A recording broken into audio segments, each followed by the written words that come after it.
I have a chapter about what pride does to human beings and relationships and how harmful it is. And then at the very end, I talk about just the real dark side of pride and what it does. And so often people don't realize that some of the devastating events that take place in our country are a result of pride. Two examples. A little over a year ago, the Atlantic magazine had an article called the Silicon Valley Suicides. And it was an article about the two high schools in Palo Alto, California. Now, Palo Alto is where Stanford is. It's where really Silicon Valley is. And it's one of the wealthiest communities in our country, and where the citizens are probably some of your best educated. And yet there's this unbelievable problem that they're having in the two high schools, and that the suicide rate is 4 times the national average, and they're trying to figure out why.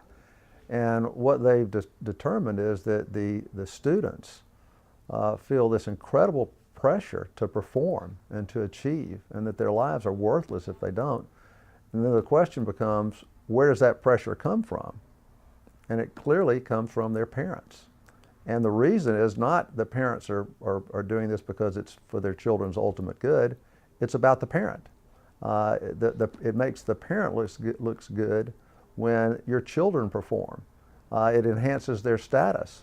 And so the article ends by saying, what are we doing to our children?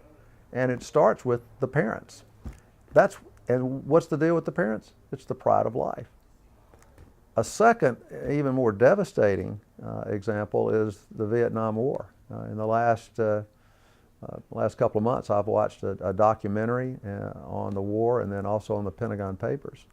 And what you find is that we reached a point where it became clear that we needed to pull out of the war. It was not winnable, and yet 85% of our military leaders said, we can't pull out. It'll be humiliating for our country. Well, that's pride.